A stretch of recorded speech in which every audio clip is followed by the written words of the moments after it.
Allez, donc, donc nous sommes le cours 3. Je vais essayer d'écrire comme ça plutôt. Voilà. Ça va moins déranger la cours 3.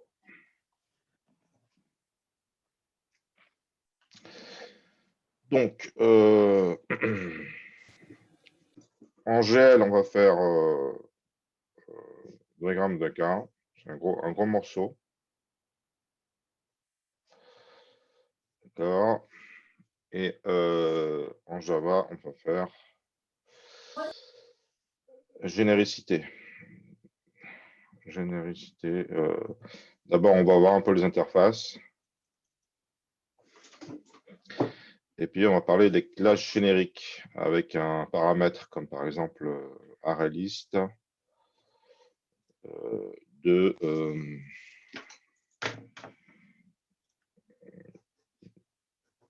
T, où T, c'est un paramètre général. Voilà le contenu du cours 3 qui correspond à ce qui est annoncé dans le déroulement du cours. Alors d'abord, un petit truc à dire. Je m'excuse, je vous prie de m'excuser, j'ai fait une erreur dans le cours dernier. On a fait un scénario donc avec des lignes de vie et il y avait une ligne de vie banque, une ligne de vie le système qui s'appelait Granier et puis un utilisateur. Et en fait, il y a des messages qui s'échangent et ce que j'ai fait une erreur. En fait, les messages s'échangent toujours vers le système. Le système s'appelle Granier, d'accord? Les messages vont toujours vers le système. C'est pour ça qu'on met la ligne du système au centre, parce que c'est toujours vers le système ou depuis le système. Quand ça va vers le système, c'est une flèche pleine. Quand ça revient, c'est une flèche pointillée. C'est des réponses. Enfin, le pointillé veut dire réponse, d'accord? Donc, c'est toujours comme ça. Il peut jamais y avoir de flèche reliant deux acteurs extérieurs au système, d'accord? Banque, la banque et l'utilisateur sont extérieurs au système, des acteurs extérieurs. Par conséquent, donc, on ne modélise pas leur interaction. Hein. On s'intéresse qu'au système, parce qu'on veut mettre en place ce système. Donc, d'une façon ou d'une autre, la banque, elle communique avec l'utilisateur, bien sûr, parce qu'au moment où vous rentrez votre numéro de carte bleue, vous êtes en connexion directe avec la banque. Hein. C'est une connexion sécurisée, c'est pas le. Bien souvent, c'est pas le business dans lequel vous achetez votre truc qui prend vos coordonnées bancaires. C'est directement un système, un autre système, PayPal ou la banque. Donc ça existe, simplement on ne le modélise pas, d'accord?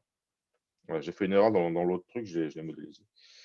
Mais à culpa, j'en suis désolé.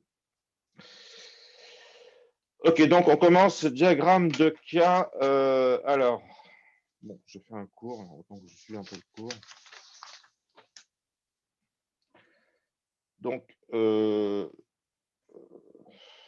alors qu'est-ce qu'un cas? Ah oui. Donc, diagramme de cas, je vais écrire des trucs simples. Hein. Je vais séparer ma feuille en deux à chaque fois, ça c'est pratique. Qu'est-ce qu'un diagramme de cas?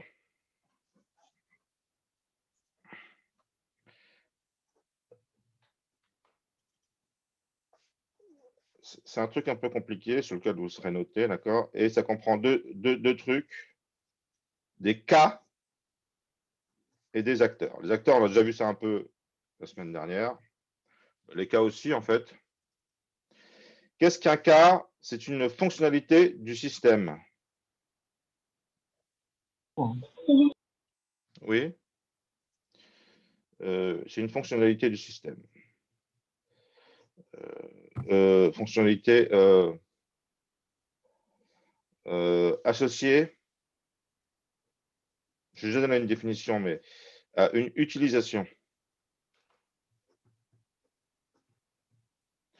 d'un acteur. Donc, c'est c'est user-centered, si vous voulez. C'est centré sur l'acteur. D'accord? C'est la perception de l'acteur, centrée sur l'acteur. Moi, je dirais, une façon simple de visualiser un cas, c'est quand vous êtes sur Internet, on fait des achats sur Internet, et ben, quand on circule sur Amazon ou sur n'importe quelle autre plateforme, hein, tous s'y mettent maintenant, et ben, on clique. Et à chaque fois qu'on clique, on voit une page différente qui s'affiche. Ben, un cas, Ouais. oh putain, s'il vous plaît. Un cas, ça correspond. Vous pouvez lui fermer la chic, là, Nicolas, aux gens qui font du bruit, là. Ben bon, ça va. Un cas, ça correspond à une page, une page que vous voyez sur votre browser. En gros, moi, c'est comme ça que je comprends le truc, hein. Pourquoi? Ben parce que quand vous avez une page, c'est pour vous faire une action bien spécifique. Chaque page que vous voyez quand vous achetez un truc sur Internet, ça correspond à une action bien spécifique, hein. D'abord, vous cherchez, vous consultez, et après, vous éventuellement précisez les choses, savoir combien ça va coûter pour commander, et puis à la fin, vous payez. Il n'y a pas énormément de trucs, mais enfin, il y a quand même de plus en plus de trucs, hein. Amazon, ils ont bien compris qu'on peut enrichir l'interface. D'accord. Donc, un cas, bien comprendre, c'est centré pas et non pas sur la programmation. D'accord.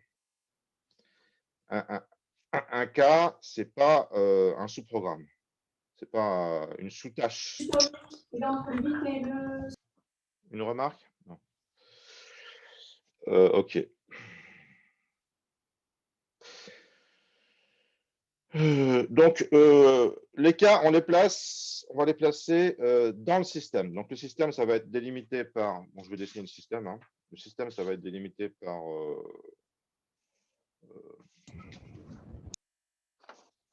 un gros rectangle. D'accord. Et dedans, on va mettre les cas. Comme par exemple, consulter programme. D'accord. Consulter programme pour l'autre application de théâtre. D'accord. Donc, ça, c'est un cas. D'accord. Je vais mettre les commentaires que j'ai, je vais les mettre en bleu. D'accord. Cas, un cas. Alors, quand je dis cas, ça sous-entend cas d'utilisation, use case. D'accord. Comme je suis flemmard, je n'aime pas répéter utilisation. Égale bulle, bulle dans le rectangle. D'accord. Parce que le rectangle, c'est quoi? C'est délimite le système. Délimite le système qu'on veut programmer. Donc, les cas d'utilisation, c'est des bulles dans le système. Bulles dans le système. Bon, je mets pas ça, c'est clair. Alors, donc, un diagramme de cas, c'est des cas et des acteurs. Alors, les acteurs. On en a déjà parlé la semaine dernière, hein, c'est des trucs qui sont chacun une ligne de vie. Et les acteurs sont représentés à l'extérieur du système dans le diagramme de cas. Donc, on a l'acteur, nous, visiteur. Quand c'est un être humain, on représente ça par un bonhomme fil de fer. D'accord, acteur humain.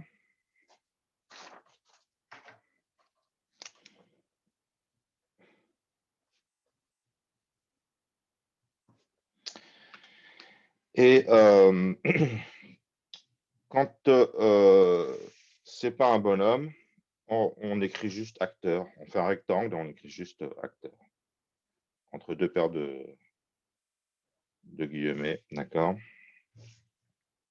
Et là, je vais représenter le serveur bancaire, qui est aussi un acteur du programme du système de réservation de pièces de théâtre. Pourquoi c'est un acteur? Parce que on n'a pas envie, vous imaginez bien, d'acheter un truc sur Internet, il faut que la connexion soit encryptée, tout ça, il faut faut que ce soit relié à une banque. Enfin, c'est tout un beans, quoi.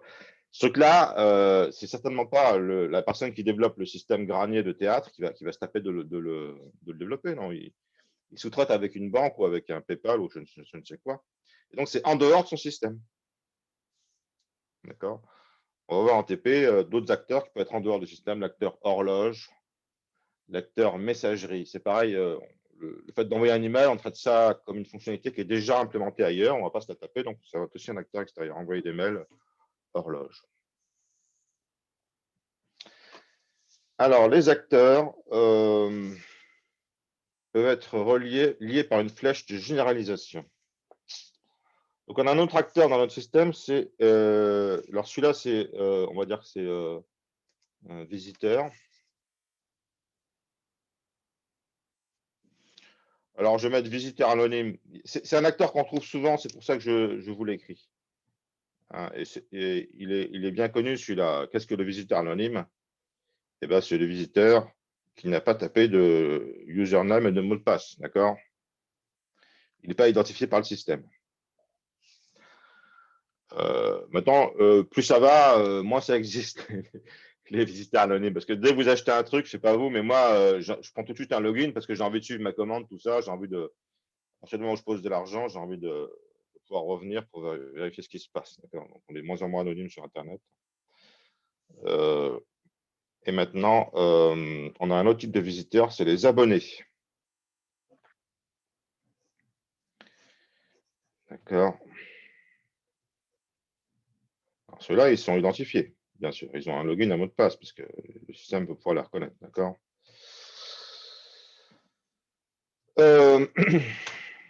Ok, alors maintenant, on va relier les acteurs au cas. Alors, la première façon simple, le truc simple qu'on se dit d'abord, c'est ben, un acteur peut consulter, d'accord? Un visiteur peut consulter. Bien souvent, sur les systèmes sur Internet, vous n'avez pas besoin de prendre un login pour pouvoir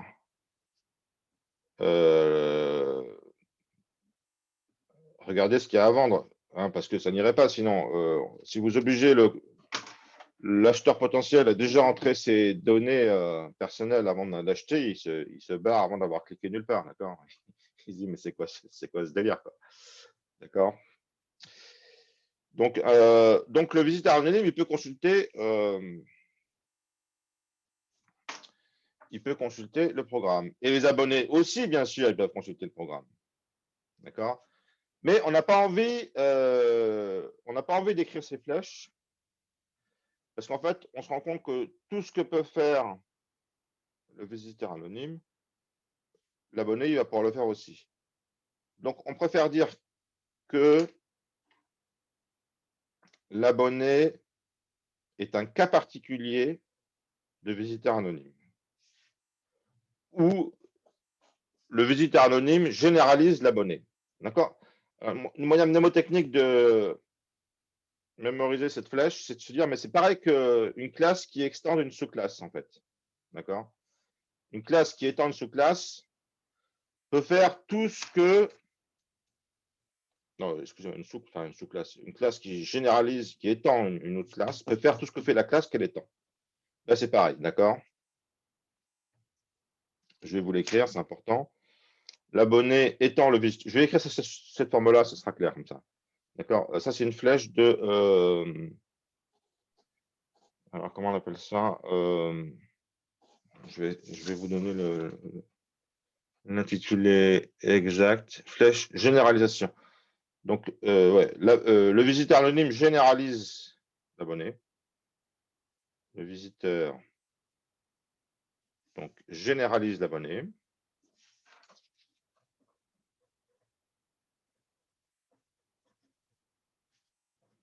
L'abonné. Ça veut dire que tout ce que fait. Ah ouais, c'est comme ça qu'il écrit ça. Enfin, tout ce que fait l'abonné, tout ce que fait le visiteur, ouais. Ou l'abonné spécialise le visiteur, d'accord? L'abonné spécialise le visiteur. En fait, ce qu'il faut retenir, Donc, c'est deux façons de dire, mais ces deux façons, je trouve qu'elles ne sont pas très claires. Le vrai truc qu'il faut dire, c'est tout ce que fait le visiteur, l'abonné peut le faire. L'abonné hérite, voilà, c'est un mot que c'est le même mot qu'on utilise pour les objets, d'accord, pour les classes. Hérite de toutes les associations du visiteur.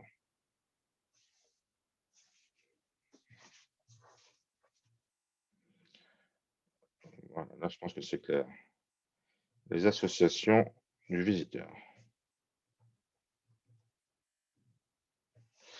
D'accord? Ça s'appelle une association. Ouais. Une association, je vous le mets en rouge, non, je vous le mets en bleu comme d'habitude. Ça, c'est une association. Association. Association, c'est quoi? C'est une connexion acteur K. Voilà ce que c'est qu'une association. OK. J'ai dit beaucoup de choses, hein. Alors, le système, on peut l'appeler, on peut lui donner son nom, il s'appelle Granier dans le cas de figure. OK.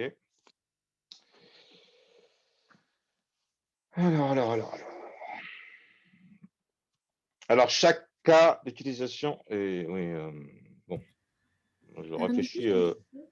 Oui, allez-y, je vous en prie. Ouais.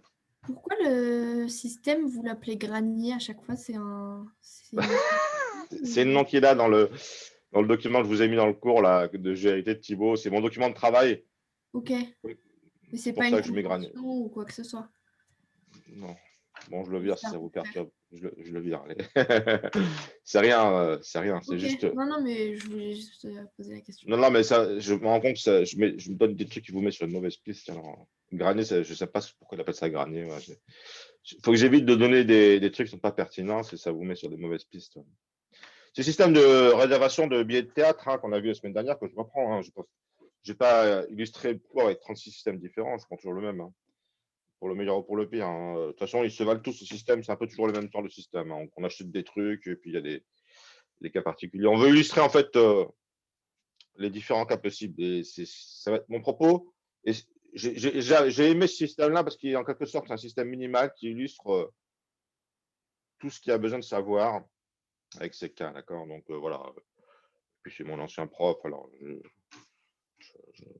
j'ai confiance.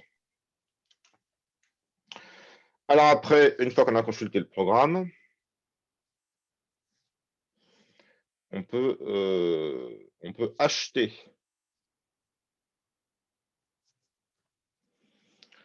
On peut acheter. Là, il y a une. Extension. Oui, d'ailleurs, je vais mettre un. Ouais, faut pas que je fasse les bulles trop grosses parce que on peut acheter. Alors là, je vais me permettre de mettre une flèche. Alors toujours, c'est toujours. C'est pas l'abonné, c'est le visiteur qui va acheter. D'accord?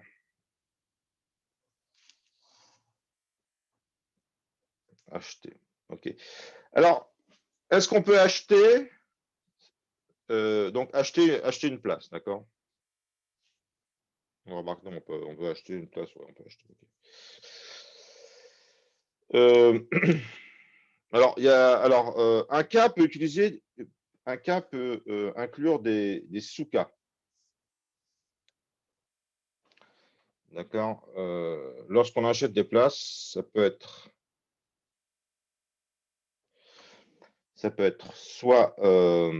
Alors, c'est pareil, c'est la même flèche qu'ici, c'est une flèche de spécialisation. Ça peut être soit acheter un abonnement,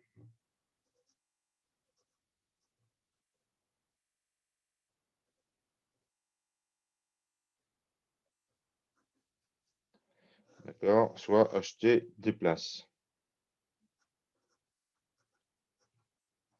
Places. D'accord? Donc, ça, c'est encore une fois une flèche de une flèche de héritage. D'accord? C'est la même flèche qu'ici. Vous voyez, c'est une flèche comme ça, là, avec un triangle creux. D'accord? Ça aussi, c'est une flèche d'héritage. D'accord? Flèche d'héritage. Héritage. D'accord? Ça évite. Donc, c'est des sous-cas achetés. Alors,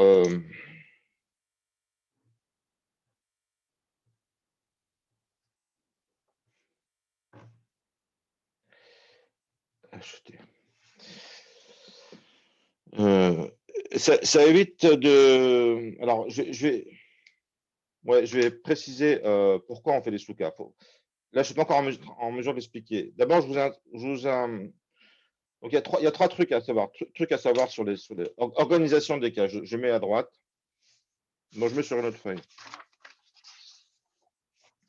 Il y a plusieurs trucs à savoir sur les cas et à chaque fois, j'en introduis un. Sous-cas. Alors, pourquoi on fait les sous-cas je vais expliquer ça dans 2 secondes. Après, il y a la relation include, qui n'est pas facile à comprendre. D'accord. Quand vous achetez, il va falloir payer. D'accord. Bon, je mets payer tout court. Et ça, on met ça avec une flèche pointillée. Enfin, on fait une flèche là, du coup, parce que c'est des trucs orientés, d'accord. Et on met le mot-clé include dessus. Je pense qu'il faut mettre des doubles guillemets. Et donc, ça veut dire que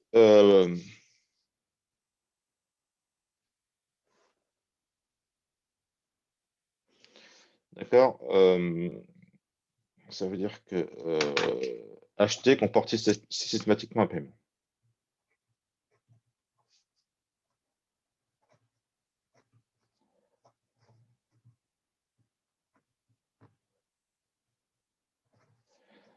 Un paiement.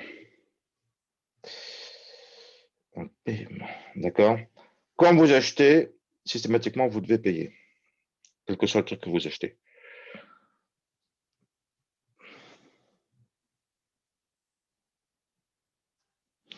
Alors, il pourrait y avoir ça alors,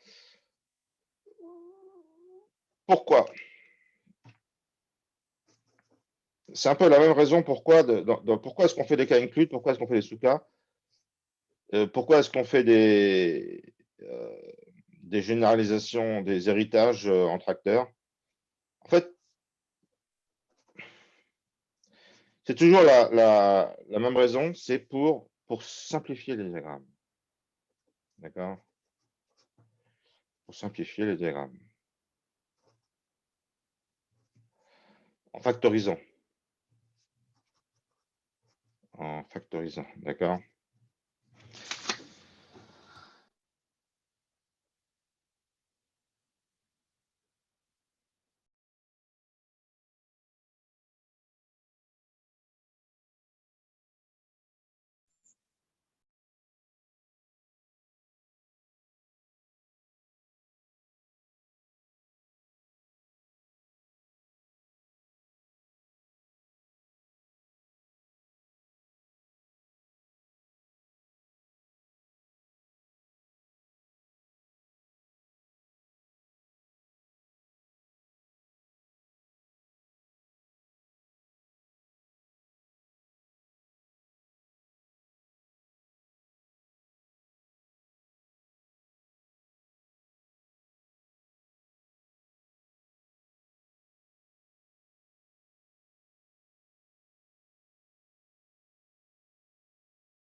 On vous entend pas?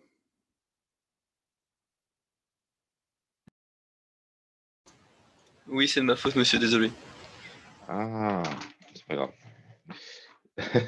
Ça fait longtemps que vous m'entendez pas ou juste 2 secondes? 3 minutes, je pense, un truc comme ça. Oh. 3 minutes? Putain, prévenez-moi plus tôt s'il y a un problème. Bon, Non, c'est ça pas fait moins, grave. ça fait 30 secondes. Ah, j'ai eu peur. 3 minutes, c'est pas énorme non plus, mais enfin, c'est la fois mal, quoi. Oui, bah oui, tous les droits.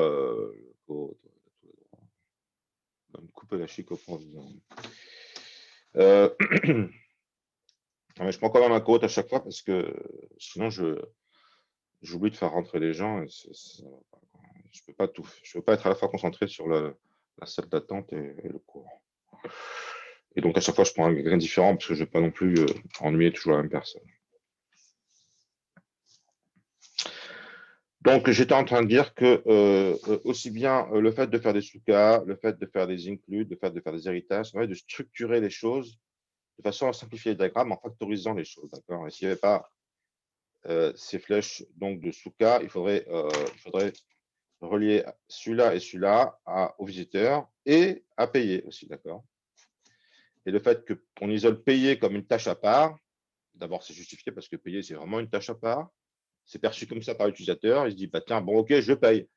D'accord, c'est le moment où il veut acheter. D'accord. Avant ça, il peut remplir son panier et puis rien acheter du tout. Quoi. Ça arrive souvent, je pense. Parce qu'au moment de payer, c'est là où vraiment il faut qu'il sorte la thune. Donc, il se décide. Il prend la décision. C'est le truc le plus important du point de vue du système. D'accord. Et il y a un autre acteur qui intervient à ce moment-là, c'est l'acteur bancaire. Alors là, sur cette flèche-là, il y a un troisième truc, un troisième élément. C'est des éléments sur lesquels vous serez notés. Je dis ça, c'est un peu bête, mais comment dire. C'est des trucs, notion d'acteur principal et d'acteur secondaire. D'accord. L'acteur principal, c'est celui qui déclenche. Et l'acteur secondaire, c'est celui qui est consulté, qui est. Alors, qu'est-ce qu'il me dit comme baratin là, Thibaut? L'acteur secondaire,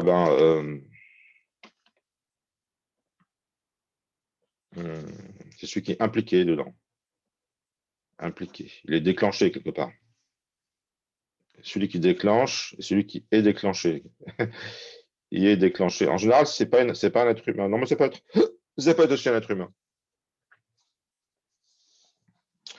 Donc, c'est la banque qui va prendre le relais. Alors, ça ne change pas de browser. C'est toujours votre browser, c'est toujours votre fenêtre, mais sauf que c'est pas. Vous ne parlez plus au business, vous parlez à la banque. D'accord. OK. Je sors d'aller là. Putain, c'est déjà la nuit. Donc, notion d'acteur secondaire, ça, c'est des notions donc, importantes. Hein. OK. Alors, ensuite, ouais. Donc là, on écrit le mot-clé secondaire. Enfin, ce qui est secondaire, ce n'est pas l'acteur, c'est l'association qui est secondaire, en fait. Hein. Ici, on écrit secondaire. L'acteur est secondaire pour une association, d'accord. C'est pas l'acteur, c'est l'association. D'accord. L'acteur est secondaire pour l'association est secondaire. L'association est secondaire, d'accord, quelque part. Mais l'acteur aussi est secondaire, d'accord.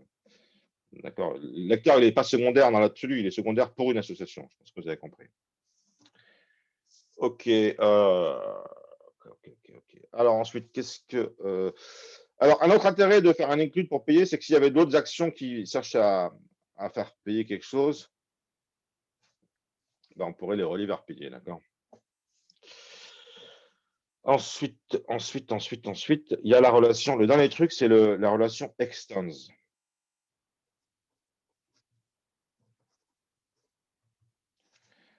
Alors, ça aussi, vous devez comprendre ce que ça veut dire, d'accord. Ça, c'est un truc qui peut compléter une action. Donc, lorsqu'on achète une place, on peut choisir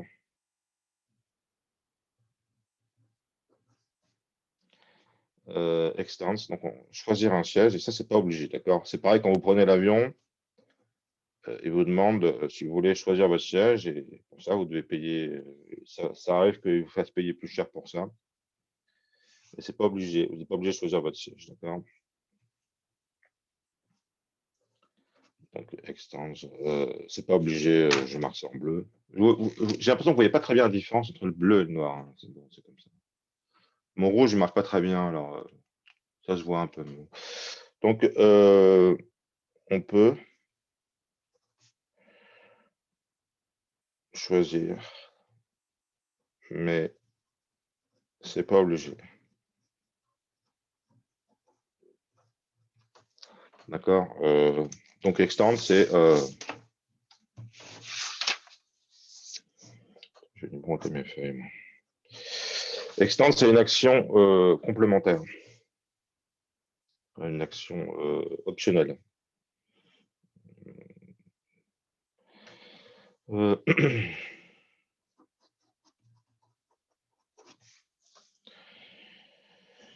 OK. Alors, enfin, donc l'abonné, lui, il peut réserver une place sans payer. D'accord. Réserver une place. Réserver une place. Ça, c'est un truc que seulement l'abonné peut faire. Donc, bien souvent, l'acteur qui hérite d'un autre acteur, il a des trucs supplémentaires que seul lui peut faire, mais pas les autres. D'accord. Le gars qui gère c'est le super administrateur, le root. D'accord, il a toujours des droits supplémentaires aux utilisateurs. Et quand on réserve une place, on peut aussi choisir un siège. Donc, vous voyez, ça factorise là, ici aussi le truc. Alors, bon, j'ai fini de commenter déjà la partie gauche, toute la partie gauche de ce dessin, là, tout ça, là. En gros, j'ai réécrit tout ce qu'il y avait d'écrit, mais en l'introduisant au fur et à mesure, puis avec la voix, c'est plus marrant que de le lire, c'est scriptif aussi. Enfin, bon, c'est facile de se tromper là-dedans, si on n'a pas l'habitude, d'accord. Pour ça, je vais bien mettre en évidence une erreur qui est non pas fréquente, mais très fréquente, d'accord, que j'ai mis dans le cours, hein. C'est de faire trop de bulles, d'accord. Faire trop de bulles. Faire trop de bulles. Alors, j'ai constaté moi-même par expérience qu'il ne faut pas en faire trop, et je l'ai vu marquer plusieurs fois, en fait, faites moins que 7 bulles ou moins, quoi, mais pas plus, d'accord. Je ne sais pas combien il y en a des bulles, là, j'en ai 1, 2, 3, 4, 5, 6, 7, voilà, 7 bulles. 7 bulles. D'accord. Si vous faites plus que 7 bulles, trop de bulles, si vous faites trop de bulles, ça veut dire que vous n'avez pas compris. Que c'est user-centered. D'accord. C'est-à-dire que vous allez essayer de me décomposer ces trucs-là dans les machins en disant, mais si je programmais ça, je commencerai d'abord par programmer ça et ensuite ça. Grosse erreur. Ces trucs-là, ce n'est pas des sous-programmes, ce n'est pas une décomposition d'un algorithme en sous-algorithme, je peux comment dire. Ces trucs-là, c'est des tâches faites par un utilisateur. Chaque fois, ça doit avoir un sens. D'ailleurs, un truc que j'ai oublié, c'est qu'on utilise toujours des verbes à l'infinitif, d'accord. Verbe à l'infinitif, d'accord. Hein,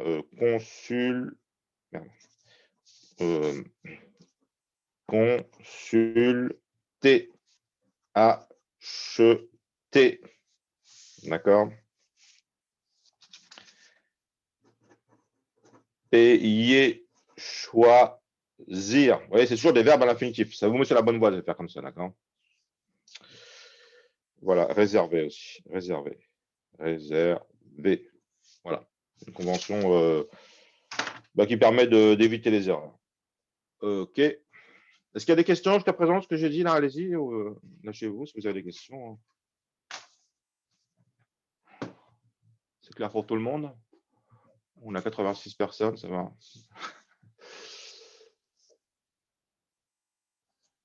Pas de questions, je continue.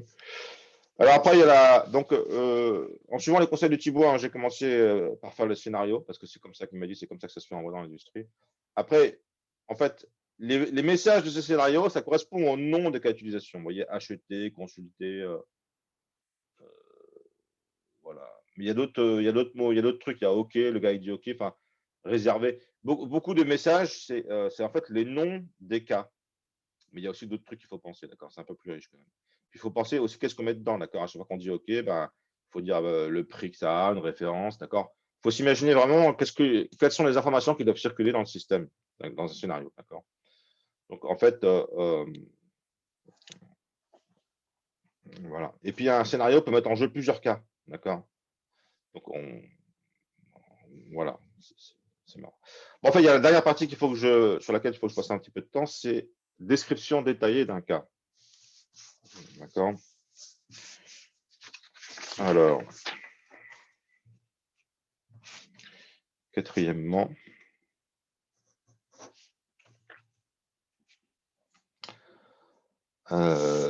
comment j'appelle ça? Description détaillée d'un cas. J'appelle ça comme ça. On vous demande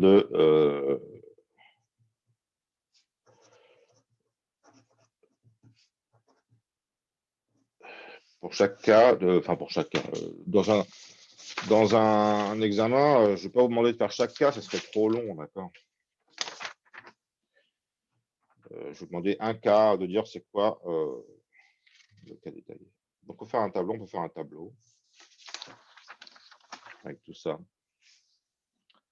D'accord. Je ne vais pas écrire ça. Description courte. Alors, je vais écrire dans le cas de...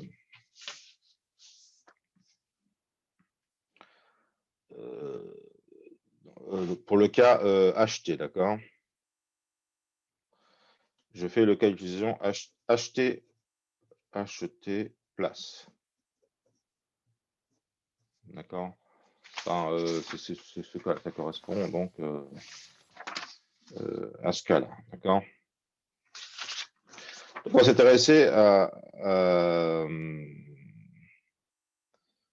donc la description courte, ça va être quoi?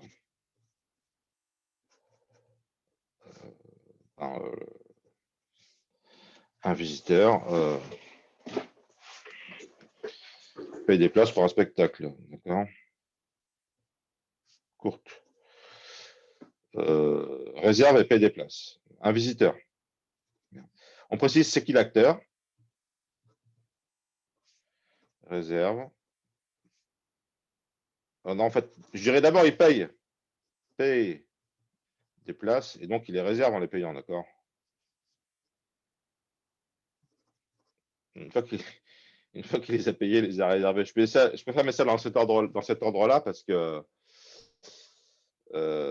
parce qu'il est tant qu'il n'a pas payé, il n'a pas réservé, d'accord? Et il les réserve, excusez-moi. Voilà. Donc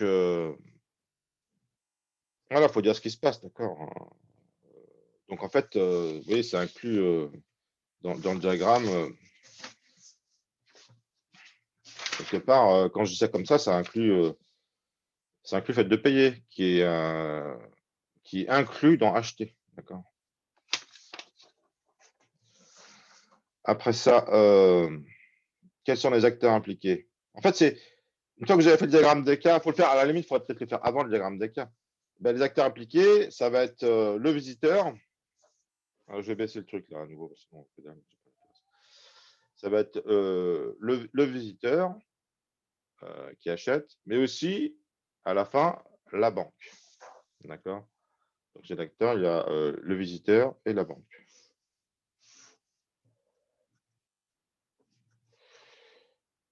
Donc, troisième truc.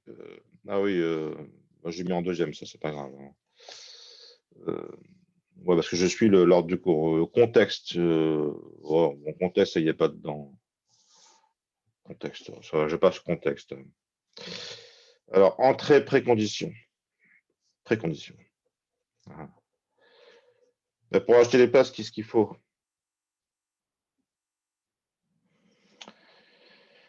Il faut que. Alors, ouais, c'est des trucs qu'on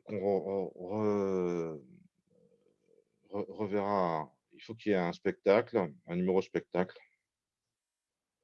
D'accord? Et plus entrée, en fait. Il faut dire les préconditions, ça porte sur l'entrée. Donc, il y a un numéro spectacle valide parmi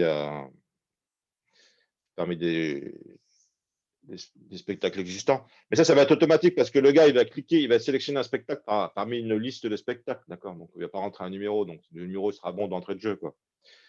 Et puis, une date.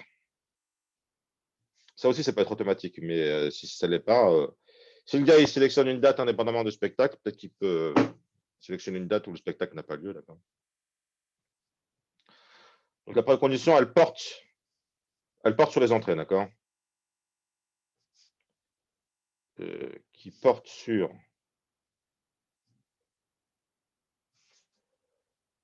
les entrées. Et la post-condition, la post-condition, elle va porter sur les sorties? Non, pas vraiment, non.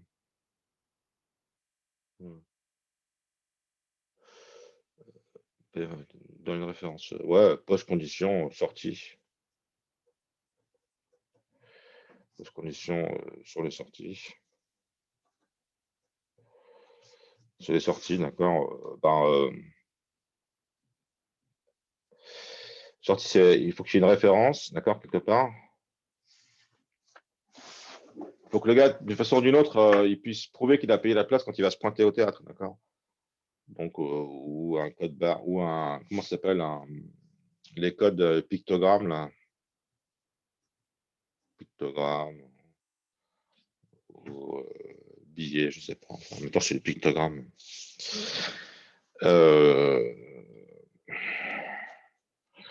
Donc, il faut vérifier que le paiement est effectué, d'accord.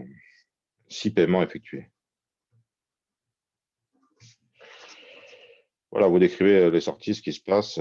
Et qu'est-ce qu'il faut mettre à jour quelque part pour diminuer le nombre de places, le nombre de places disponibles diminue. De places disponibles diminue. OK.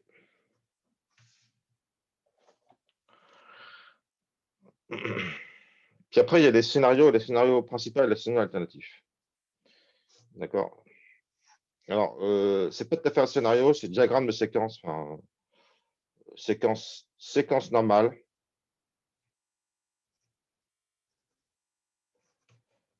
Séquence alternative. Alors, ça, je vais prendre une autre page que ça prend de la place, d'accord. On peut faire deux sortes de descriptions là, de ce truc-là, en fait. Non, excusez-moi. On peut faire une description textuelle. Textuelle ou avec diagramme. De ce que j'ai compris, on peut faire deux sortes de descriptions. Alors, en textuel, qu'est-ce que ça donne? Eh bien, en textuel, bah, vous allez écrire ce qui se passe, d'accord. Le visiteur saisit un nombre de places. Bon. Bah, il commence par consulter avant d'acheter. Quelque part, quand tu veux acheter une place, en fait, c'est un include de consulter, quelque part. Moi, j'aurais mis un include ici. Mais simplement, on ne peut pas parce qu'il y a aussi acheté un abonnement, d'accord. On aurait pu choisir de ne pas mettre ça et de mettre un include ici en disant, mais pour acheter, il faut d'abord consulter le programme, d'accord. Donc, c'est pas tout à fait au point. De toute façon, c'est jamais très au point, ces trucs-là, hein. L'année prochaine, j'essaie de faire un truc plus droit. Mais disons, d'abord, le système donne la liste des spectacles, d'accord. Des spectacles, d'accord. Ensuite, le visiteur choisit et puis spécifier un nombre de places. D'accord. Je numérote les étapes, d'accord. Et là, il y a un point d'extension. Il faut mettre, il y a un point d'extension. Extension, il peut aussi choisir extension. Il peut choisir le siège.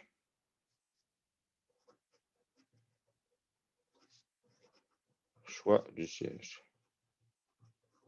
Vous voyez, ce qu'on fait, c'est que si on avait mis une extension ici, ce qui aurait été, j'aurais préféré faire ça. Moi, j'aurais préféré faire extend d'ici, d'accord, et virer cette flèche là. Ah, j'ai oublié d'ailleurs de relier ça ici. Je vire cette flèche, par contre, je mets un include ici, ça me paraît mieux comme ça, d'accord. Je mets un include de là vers là, parce que quand on achète un abonnement, il faut payer, d'accord. Voilà. Donc, on suit le diagramme de cas. Donc, le gars, il consulte le programme, après, il achète. Après, il peut choisir un siège, d'accord. Et pour ça, il va payer. Voilà, on décrit si, d'accord. Donc, le système affiche un tarif. Affiche un tarif. D'accord. Et ça continue. Et là, il y a un scénario alternatif, 3A. Donc, quand on décrit un cas détaillé, il y a la séquence normale et la séquence alternative. Les séquences alternatives, c'est les problèmes qui peuvent survenir. Pour faire la liste, d'accord. Les problèmes potentiels. Il y en a toujours et de différentes natures. D'accord. Donc, alors 3A, le scénario alternatif pour 3, c'est il n'y a pas assez de place. Le gars, il est en groupe, il veut venir à 10 places, il n'en reste plus que 5. D'accord, pas assez de place. D'accord. Puis après, il y a interaction avec la banque, d'accord. Bon, je ne détaille pas. Mais là, il y a un alternatif, c'est que le paiement foire. Le paiement bloque. D'accord. C'est une autre alternative de merdage possible. Donc, quand vous faites ces trucs-là, les alternatives, il faut toujours réfléchir à. Vous mettez en situation. Il y a toujours différentes façons que ça bloque. Il ne faut pas en oublier, d'accord. Il faut essayer de ne pas en oublier. Déjà, si vous en mettez quelques-unes qui sont valables. C'est assez difficile à faire ces trucs-là, donc on est assez indulgent en examen. Alors ça c'est la description textuelle. D'accord, mais on peut aussi faire une description avec des diagrammes de séquence. C'est comme le scénario, mais en général, les diagrammes de séquence. Alors, je vous l'ai fait avant le cours, là. Le diagramme de séquence, ça va donner ça. Ça va donner... bon, il y a consulter, d'accord. Consulter... donc, le système, ça, c'est le système, d'accord. Ça, c'est l'user. Vous voyez, on n'écrit pas de valeur, on écrit juste consulter. Donc, il envoie ce qu'il y a, d'accord, spectacle, il envoie le spectacle qu'il y a. Excusez-moi. Ah oui, quand il répond, c'est toujours des pointillés quand il répond. Hein. Faut pas se tromper. Bon, c'est pas grave, c'est pas très grave non plus. Après ça, il veut acheter, d'accord, et il dit combien de places, quel spectacle et combien de passes. Et on n'écrit pas un nombre, on écrit juste la nature des paramètres, d'accord. C'est un spectacle, un nombre de places, d'accord. Et là,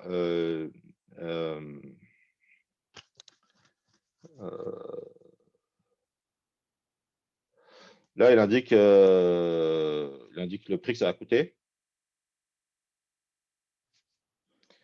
Dispo, il indique le prix que ça va coûter, d'accord. Mais il y a un scénario alternatif, d'accord. Il peut aussi indiquer, merde, excusez-moi, c'est des pointillés. Il peut aussi indiquer complet, pas assez de place. Pas assez de place. Voilà. Donc, le scénario qu'on a vu hier, et la semaine dernière, excusez-moi, c'est un diagramme de séquence. C'est un diagramme de séquence. Avec des valeurs concrètes. Des valeurs. D'accord. C'est-à-dire que la semaine dernière, on a écrit un nom pour l'utilisateur, un nom pour le spectacle, combien il coûtait, un certain nombre de places. On met des valeurs spécifiques. Ça permet de bien mettre en évidence, par exemple, s'il n'y a plus assez de place. Hein, si dans le système, il ne reste plus que 2 places pour le spectacle, le gars il en vaut 3, ben, on comprend qu'il répond pas assez de place. D'accord. Ça, c'est alternatif. D'accord. Bon, de seul coup, j'ai accéléré un peu parce que je n'ai pas envie de passer trop de temps non plus sur le GL parce qu'il y a le Java aussi qu'il faut que je vous passe. Donc, j'ai à peu près dit tout ce que je souhaitais vous dire. Alors, il y a le cours, il y a le cours qui est sur sur eCampus. Donc, vous pouvez consulter tous ces documents sur eCampus. Je vous mets un maximum de trucs sur eCampus. Je n'ai pas vous en mettre trop non plus parce que vous n'avez pas que le GL à faire comme matière. Bon, ok, j'ai fait le tour de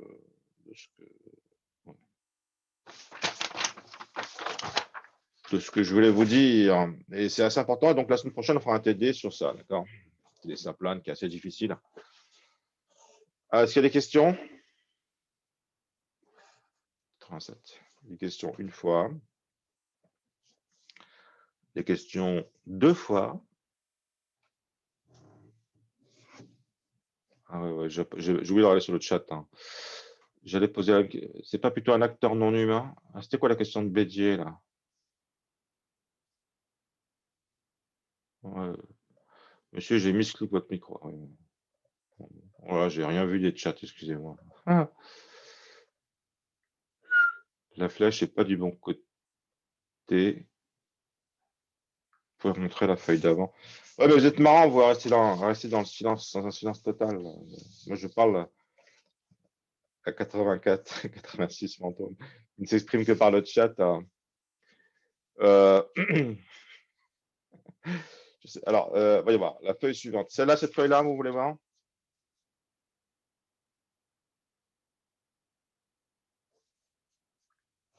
Vous avez tous ces documents, de toute façon, non, vous inquiétez pas. Et puis, de toute façon, je mets le film après, hein. Pour faire les cours, je travaille avec mon téléphone qui filme au-dessus de ma table. Non, mais c'est bon, du coup, il n'y a pas d'erreur. Super. Bon, alors, vous ne trouvez pas dans le sens des flèches, hein. Moi, la façon mémotechnique, c'est extend. Celui qui est en bas de la flèche, il étend celui qui est pointé par la flèche, quoi. C'est valable pour tout. Donc ça, il faut retenir. Tout est parfait. Ah. Vous pouvez montrer celle avec le tableau. Ah ouais, mais vous l'avez le tableau, vous inquiétez pas, hein. Puis c'est écrit en petit, alors il faut que je modifie le truc là. Ce tableau-là, là, ouais. Ouais. Oui, j'ai pas mis de déclencheur, hein. Ouais. Donc vous aurez probablement un cas d'utilisation détaillé à faire au partiel. Ouais. Moi, je fais des partiels et des examens très scolaires, c'est-à-dire que je regarde chaque cours, ce que j'ai passé, et je pose une question sur chaque cours ou chaque TP, en fait. Enfin, une question, ou plusieurs, ça dépend. Pour les cas d'utilisation, vous êtes sûr que ça va tomber parce que c'est un des gros morceaux. Un des grands morceaux de génie logiciel, on n'a pas grand-chose à dire en génie logiciel en dehors de ça, finalement. Diagramme, scénario, cas d'utilisation, c'est vraiment un des gros morceaux. Donc ça va tomber, hein. Vous aurez un scénario, vous aurez un cas d'utilisation, un diagramme de cas. Mais alors, je vais essayer de faire ça de façon à ce que ce soit facile à noter, parce que sinon, c'est impossible. Et j'ai essayé de décomposer aussi bien dans le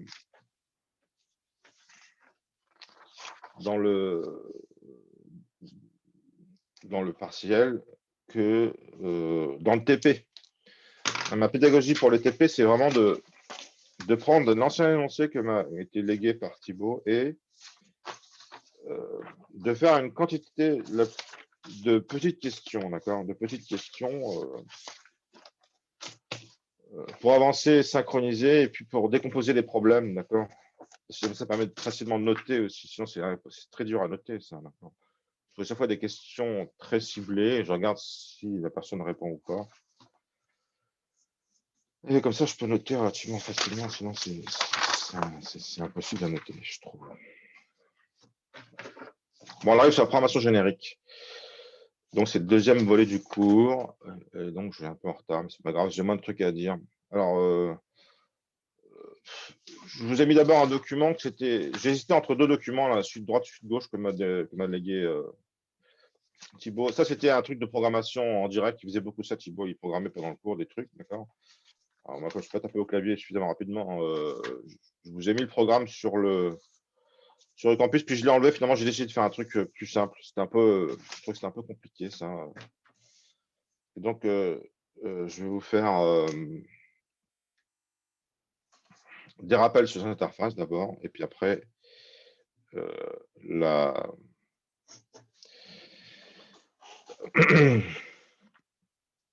jonction avec type générique. C'est un cours sur la programmation générique. Et bon, générique, ça veut bien dire ce que ça veut dire, hein. Ça a un sens bien précis, mais c'est quand même connecté avec interface, d'accord. Ce cours généricité, ça c'est la deuxième partie du cours. Ça a quand même un rapport avec l'interface, d'accord. Ça permet de faire, en un certain sens, la programmation générique, puisque lorsque vous avez une classe qui implémente une interface, ça vous donne la possibilité d'encapsuler du code qui sera réutilisé dans différents contextes. C'est un peu ça la généricité, d'accord. de déclarer du code qui sera réutilisé dans différents contextes. Générique, car on écrit du code. Bon, c'est pas ça que ça veut dire généricité, mais c'est ça en relation, d'accord? Réutilisable dans différents contextes.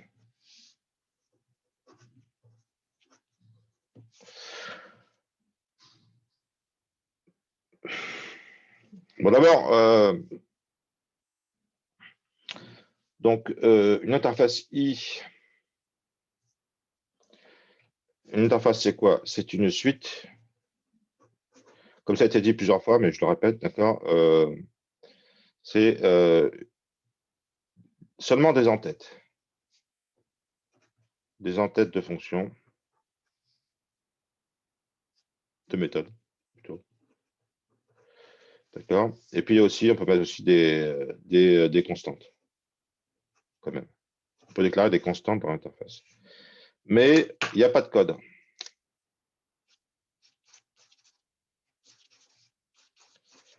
D'accord? Donc l'interface, c'est une suite d'entêtes. D'accord? Donc, on peut choisir d'implémenter l'interface. Donc, dans ce cas-là, on écrit classe.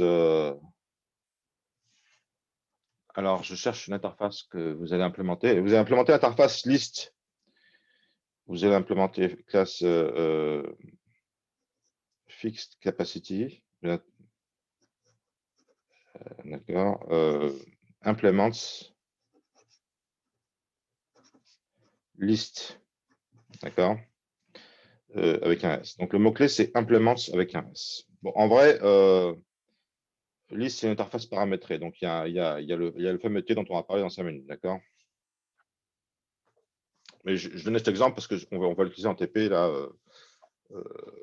aujourd'hui, demain. Il y en a déjà qui sont passés ce matin. Je m'excuse pour eux. Normalement, j'essaie de faire le cours avant le TD et là, il y a un petit impair, mais c'est pas plus mal. C'est pas forcément mauvais. Donc, une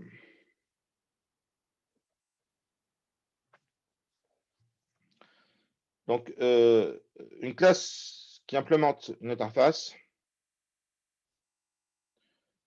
Donc, une interface, c'est un peu comme une classe abstraite où tout est abstrait finalement, d'accord, hein.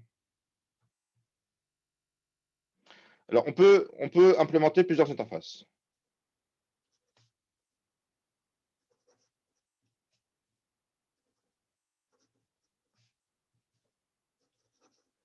Alors qu'on hérite d'une seule.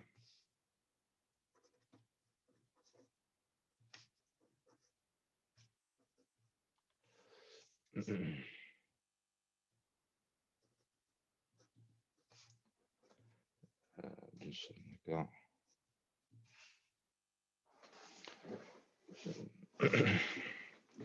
Donc, l'arbre d'héritage, hein, alors, je vais faire un cours sur le diagramme de classe, mais quand vous faites l'arbre d'héritage, c'est avec des flèches comme ça, comme les flèches qu'on vient de voir, d'accord? Entre les classes.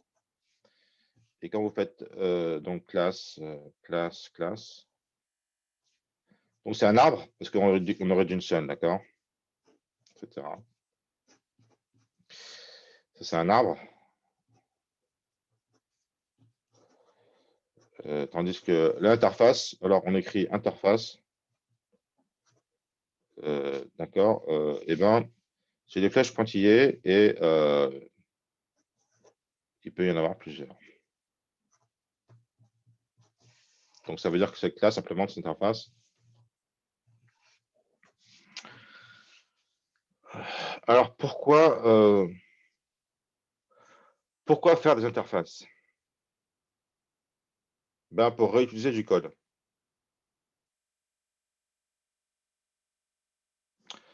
Donc le mieux, c'est que je vous donne un exemple. Alors j'ai tapé pour être sûr que je ne racontais pas de bêtises. Je l'ai appelé, je l'ai testé, hein. Je vais tester. Donc, le mieux, c'est de donner un exemple pour comprendre à quoi ça peut servir. Alors, on a déjà vu un exemple. Ouais, je commençais par un exemple qu'on a déjà vu. Voilà, à quoi ça sert. D'accord. Si je parle d'un truc, je pense que c'est important que vous touchiez du doigt à quoi ça sert. Donc, à réutiliser du code. C'est le gros réutilisation du code. C'est le gros truc hein, dans la programmation, c'est de factoriser le code, d'accord? Il n'y a pas que ça, mais de façon clean, de façon propre.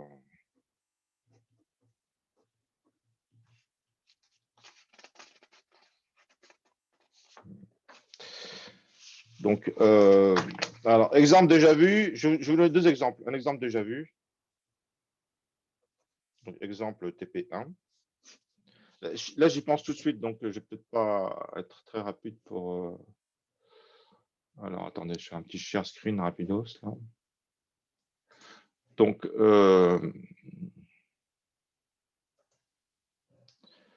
desktop 2. Vas-y, Margot. Vas-y. IJ. Ouais. J'ai des gros pointillés qui se baladent là, mais je vais enlever celui-là parce que c'est Nicolas qui me gère ça.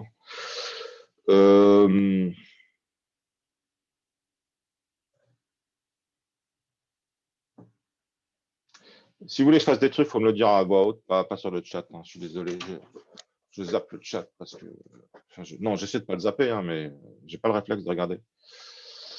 Alors, donc si je fais file open récente ETLTP, on a vu un exemple, donc.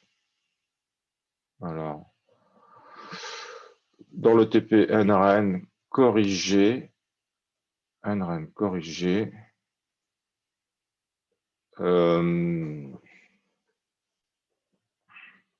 fait, c'est IG que je voulais voir plutôt.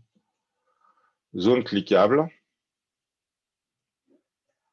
Et on a vu que il implémente mouse listener. Et donc, mouse listener, on a vu que c'était donc une interface. Je peux aller la voir. En faisant CTRL B, je peux voir ce que c'est. Et c'est quoi? C'est pour implémenter mouse listener. Alors, ça étend. Les interfaces peuvent s'étendre aussi, d'accord? Dans ces cas-là, elles étendent juste notre interface, je pense. Il peut y avoir une hiérarchie entre les interfaces même. Et donc, ça comprend implémenter ces 5 fonctions.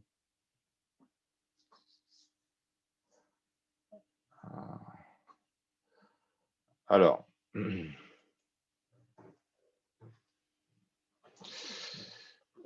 nous, on était intéressés juste par mouse click. Et donc, les autres, on a dit que ça faisait que dalle, on s'en foutait, d'accord? Qu'est-ce qui se passe si on presse la souris, qu'on ne lâche pas? Quand on lâche la souris, qu'est-ce qui se passe? C'est des trucs précis, d'accord? Nous, on s'intéresse juste au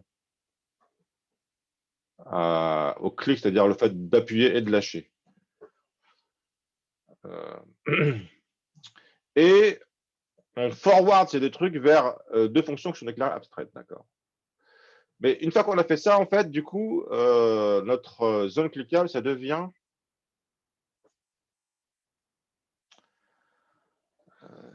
un mouse listener, donc voilà, un peu gris.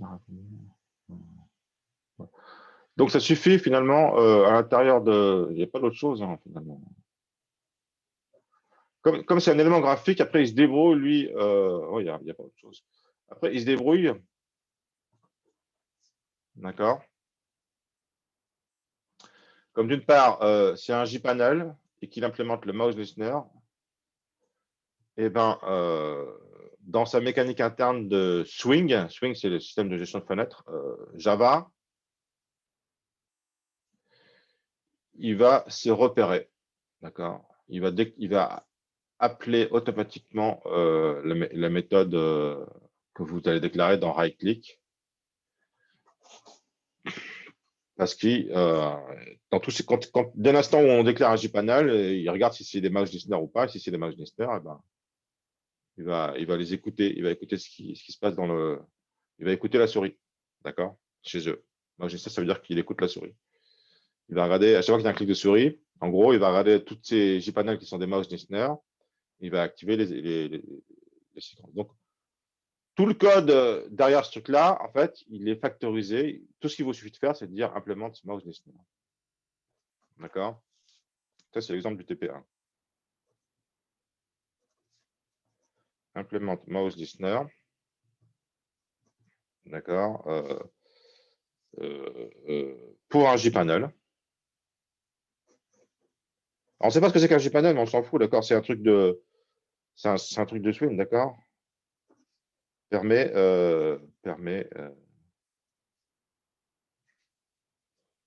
de réutiliser tout le code programmé par Swing. C'est Swing qui l'a fait pour vous, d'accord?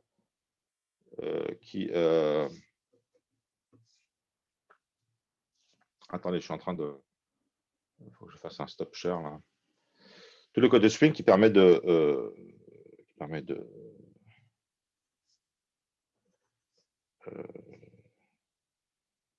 associer les manips. Je dis les manips parce que c'est pas juste les clics. Hein. Les manips de souris à des actions. En fait, on n'imagine même pas trop ce que fait Java derrière, d'accord? Moi, j'imaginais pas trop. Alors, du coup, j'ai essayé de regarder plus près. J'aurais dû le faire avant le cours, mais je n'ai pas pensé vous parler de cet exemple-là, comment je préparais le cours. Je n'ai pas pensé le faire. Mais apparemment, vous voyez, je vois rien d'autre. Parce qu'il me semblait. En fait, de base, j'ai l'impression que. Attendez, je regarde même dans le truc principal. Je regarde s'il doit. Non, il n'y a rien que dalle. Nulle part, on parle d'autre chose. Hein. Une grille, ça inclut des classes cliquables, c'est tout. Quoi. Nulle part, on a besoin de dire qu'il faut aller d'autres choses. Le seul truc qu'on a besoin de dire, c'est que les autres cliquables implémentent mouse listener, c'est tout. C'est royal. Bon, mais cet exemple, il est un peu compliqué parce qu'il fait intervenir la bibliothèque graphique. D'accord. Donc, un autre exemple qui est plus simple, que j'ai testé aussi pour être sûr que je n'ai pas de conneries, il est super élégant. Je ne vais pas passer en revue le cours que je vous ai. Non, je ne vais peut-être pas passer en revue le cours que je vous ai mis sur le truc parce qu'il y a beaucoup de choses décrites, d'accord. Et je souhaite utiliser le cours pour que vous compreniez des choses simples. Oui. J'avais une question. JPanel, c'est quoi en fait? C'est une interface ou c'est une classe? C'est une classe. Non. Parce qu'on en hérite. Dès l'instant qu'on en hérite, c'est une classe. On Mais extend JPanel. Et comment une interface, elle peut hériter d'une classe? J'ai pas trop compris ça. Non, l'interface aussi, elle hérite de quelque chose, mais elle hérite d'une interface.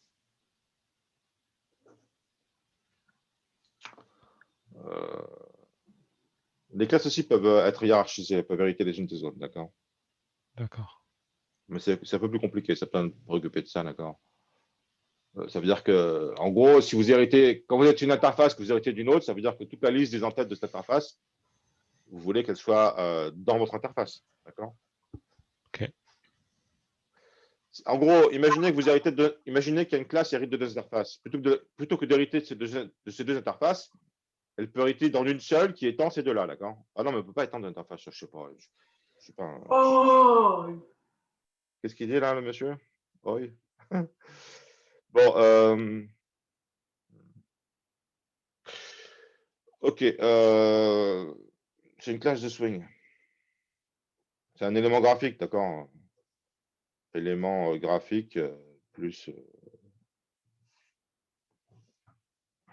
un truc qui s'affiche, quoi.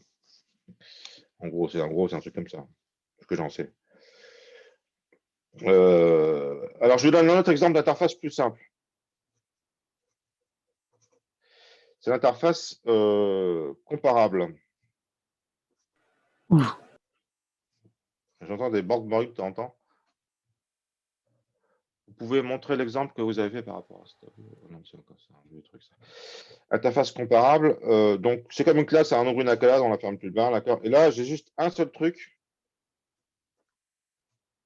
à écrire, c'est compare tout. Alors, par contre, de base, je spécifie un objet. Hein. C'est pour ça qu'il faut mieux mettre après. Ah oui. Donc après, il va falloir mettre ouais, de base. En fait, non. Bah, j'ai plus beaucoup de temps. Je vais commencer directement à. Alors, si je mets rien, a priori, comme cette interface, je vais pouvoir utiliser depuis n'importe qui. Dans ces cas-là, je vais dire que le paramètre, c'est object. De type object, d'accord? Je l'appelais object applitos. Ça, c'est le nom de mon paramètre et ça, c'est le type. Ok, ça, c'est bien en tête de méthode. C'est une méthode qui renvoie un entier. Une méthode compare tout qui renvoie un entier et qui prend un objet. Ok. Ça doit renvoyer. Alors, la convention, c'est la convention du C. Hein. Si ça renvoie -1, c'est plus petit. Plus petit que 0, ben, alors 10 est plus petit que object. D'accord? Si c'est égal à 0, J c'est égal à object. Si c'est plus grand que 0, J c'est plus grand qu'object. D'accord? Ça, c'est la convention de compare tout. Ça envoie un entier. Et ce qui nous préoccupe, c'est juste de savoir si cet entier-là, il est négatif, positif ou nul. D'accord? C'est comme ça qu'on utilise en C. En C, vous pouvez écrire if machin et avec un entier dedans. Et si l'entier est négatif, le if ne sera pas pris. S'il est positif ou nul, il sera pris. Enfin, c'est une convention un peu générale. D'accord? OK.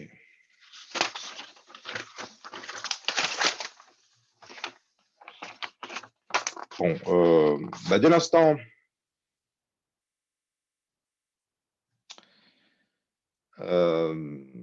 ça suffit pour trier, en fait.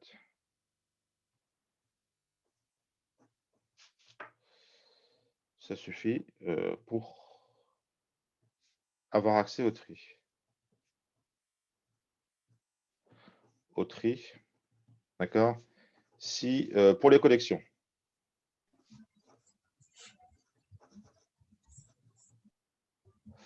Donc, si vous avez une collection, donc, comme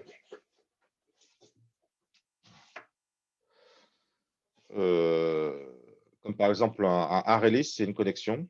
Alors, je ne sais pas si les collections, c'est des classes ou des interfaces, mais alors attendez, c'est pas très sérieux. Mais, ce que j'ai regardé, c'est collection.sort en fait. Il y a, ah non, mais collection, ça se trouve, c'est ouais, c'est ça. Donc,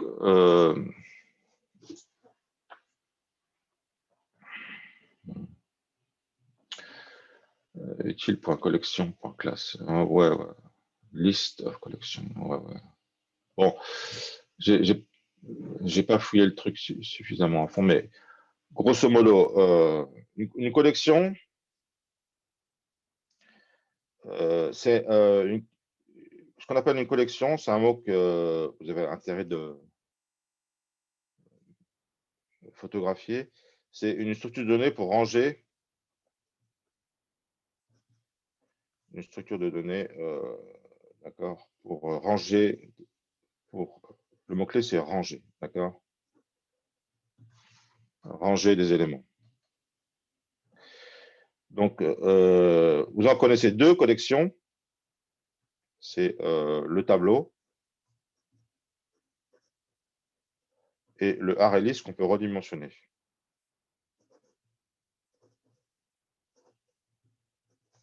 D'accord, le tableau est à fx et le ArrayList redimensionnable. Je suis pas sûr que le tableau c'est défini comme collection, mais bon, dans l'idée c'est ça, d'accord. Il y en a d'autres, hein, il y en a plein d'autres.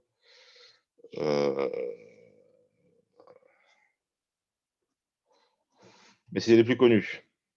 Il y a aussi vecteur, que je connais, que j'ai utilisé en Java, par exemple. Alors, dès l'instant où vous avez une collection, si on a une collection d'éléments comparables,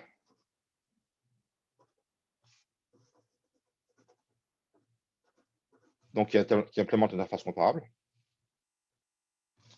qui implémente cette interface, eh bien, on peut trier. On peut trier. D'accord, direct, sans avoir besoin de faire un algorithme de tri. En utilisant collection.sort.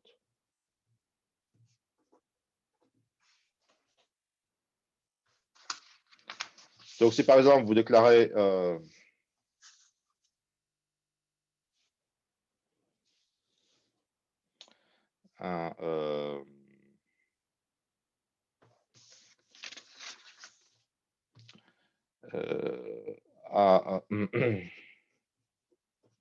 ArrayList,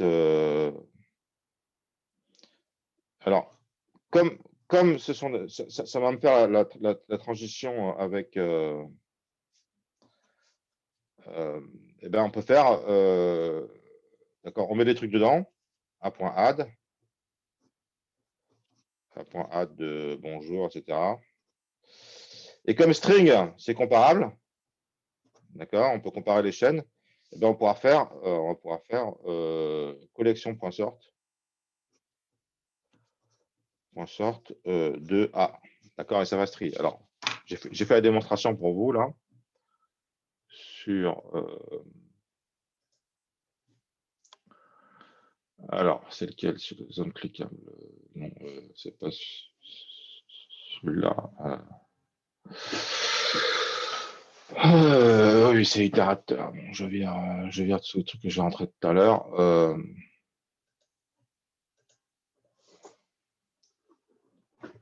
Ouais.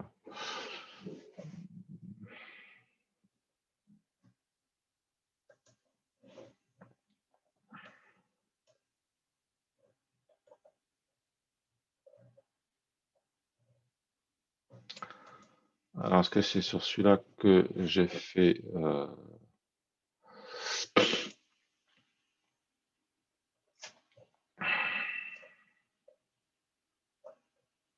non, mais c'est encore corrigé.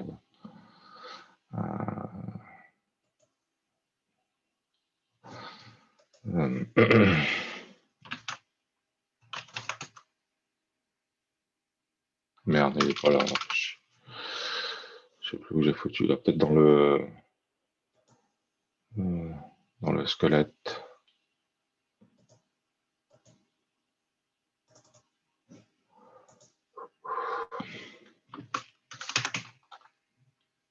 Merde.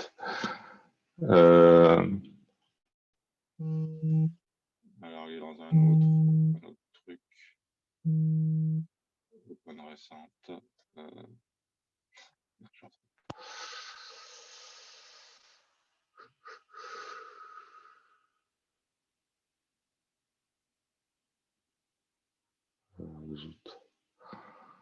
Bon, je retrouve pas mon truc. Je suis...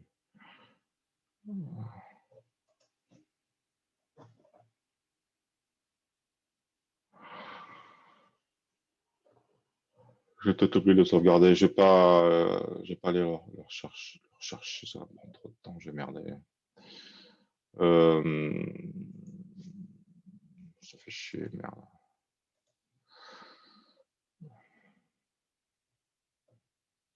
Bon. On va falloir vous me croyez sur parole. Bon, en gros, de toute façon, j'ai. Ah, mais en plus, j'ai même pas montré ce que je faisais là. En gros, j'ai pris. J'ai déclaré un array list de string. J'ai mis des strings dedans. J'ai fait une collection de pointeurs et ça marchait. D'accord. Pourquoi?